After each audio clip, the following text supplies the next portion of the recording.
This video is about the United Kingdom of Great Britain and Northern Ireland. It should give an overview over the long-term development from 1066 to 1922. Firstly, a look on the British Isles before 1066. In England we have mainly Anglo-Saxons, and with Wales, Scotland and Ireland we have Celtic nations. England was a kingdom with a strong aristocracy. Scotland was a kingdom as well, but also the powers lay with the clans, whereas an island consisted of several kingdoms or principalities. That means we have 4 nations, 4 countries with decentralized structures. All of that should change, because in 1066 the Normans under William the Conqueror invaded England, won the Battle of Hastings and could take control over England. They transformed the country to a strong and centralized state. Around 100 years later there were some troubles in Ireland, conflicts between the kings, and that was an opportunity for Henry II of England. He went over and became Lord Paramount of Ireland. Edward I of England conquered Wales in the 13th century and integrated her firmly into the English kingdom. The Scots won 2 wars against the English and could preserve her independence. The English influence on Ireland was fading over the centuries, and then in 1542 Henry VIII elevated Ireland to a kingdom to strengthen his influence again and to repulse foreign claims on the island. When Elizabeth I died, she left no children. And then the English were looking, found James VI, King of Scots, and crowned them James I of England, and now from now on the personal union of England and Scotland started. To understand this, we need to look at the family tree. The first Tudor king was Henry VII. He had a son, Henry VIII, and Henry VIII had lots of wives, but he had also a few children, but none of the children left an heir. So the English were looking, who else is there?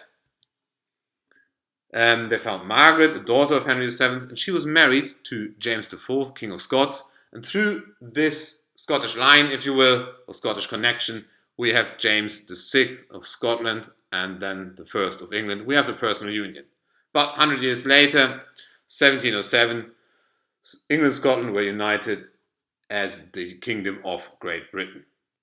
The reasons. The English perspective was, we want to sustain our influence, political influence, and will secure the succession and the personal union. Scottish perspective, very simple. We are broke. We need to consolidate our public finances. It was not as easy in Ireland. There were an uprising, a rebellion, 1798, and the main result coming out of this rebellion was that Ireland was firmly integrated into the United Kingdom, because from now on, from 1801, we have the United Kingdom of Great Britain and Ireland. A bit more than 100 years later, the Irish fought their War of Independence, and the south of Ireland became independent, firstly as a free state, a bit later they became a republic. But the south was independent, the north 6 counties and Ulster remained in the United Kingdom, and now we have the United Kingdom of Great Britain and Northern Ireland. In Ireland, the conflicts should go on, and we have there, second half of the 20th century, we have the Troubles, a civil war in Northern Ireland.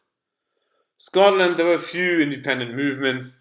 One was 2014, but more than 55% voted for remaining in the United Kingdom and the Union. We have devolution in the parts of the United Kingdom. From 1999 we have the National Assembly for Wales and Scottish Parliament. There was a Parliament for Northern Ireland earlier, abandoned because of troubles, re-established with the Good Friday Agreement 1998. For the majority in the United Kingdom means the best of both worlds.